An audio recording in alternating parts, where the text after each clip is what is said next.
Caspar Leinen spent the rest of that Sunday beside a lake in Brandenburg, where he had rented a little house for the summer. He passed the time lying on the landing stage, dozing, watching the yachts and the windsurfers. On the way back, he looked in at his chambers again, and now he was listening to the message on his answer phone for the 10th time. "Hello, Caspar. This is Johanna. Please call me back right away." Then she gave her number, and that was all. He sat down on the floor beside the phone among the boxes, kept pressing the repeat message key, leaned his back against the wall and closed his eyes.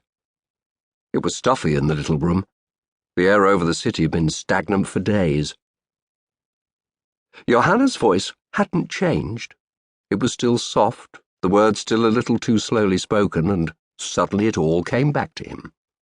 Rostal, the green grass under the chestnut trees, the smell of summer when he was a boy. They lay on the flat roof of the nursery garden shed, looking up at the sky.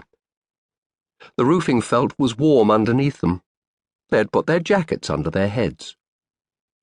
Philip told him he'd kissed Ulrika, the baker's daughter. "And," asked Caspar, "did she let you go any further?" Said Philip, leaving it an open question. The thermos flask of cold tea stood between them in its faded rattan cover. Philip's grandfather had brought it back from Africa. They heard the cook calling to them from the terrace of the house, but they stayed put. Here in the shade of the old trees that Philip's great-grandfather had planted, everything moved at a leisurely pace on that late summer afternoon. If things go on like this, I'll never get to kiss a girl, thought Caspar. He was 12. Philip and he went to the same boarding school on Lake Constance. Caspar was glad he didn't have to go home in the holidays. His father had inherited some land in Bavaria, part of a forest. He lived alone in a dark forester's house dating from the 17th century. The walls were thick, the windows tiny, and there was no central heating. Antlers and stuffed birds hung everywhere. All through his childhood, Caspar had been freezing cold in that house. Both it and his father smelled of soft licorice in summer. The smell of ballistol, the oil used for cleaning hunting guns. Ballistol was also used to treat all manner of ailments. It was rubbed on cuts and aching teeth, and even when Caspar had a cough, he was given a glass of hot water with some of the oil in it. The only magazine to be found in the house was all about hunting and shooting. The marriage of Caspar's parents had been a mistake. 4 years after the wedding, his mother had petitioned for divorce. His father said later it was really just because she couldn't stand the way he always went around in gumboots. His mother met another man, known at home only as that upstart, because he wore a watch that had cost more than the annual income from the forest. Caspar's mother moved to Stuttgart with her new husband, and they had 2 more children.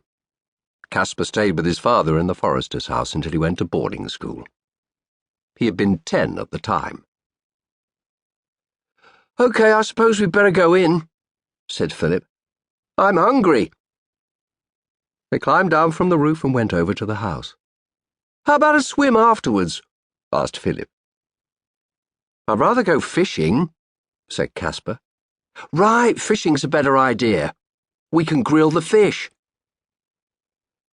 After the cook had scolded them and the boys had told her they'd been too far off to hear her calling, there were buttered rolls with ham.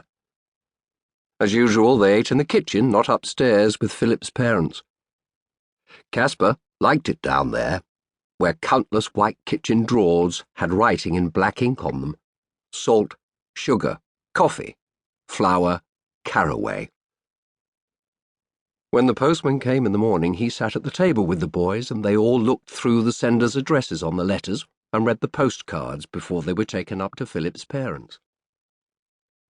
Every other afternoon, Philip had extra coaching, and Caspar spent that time with Philip's grandfather, Hans Meyer, in his office. Sometimes they played chess on a very old board.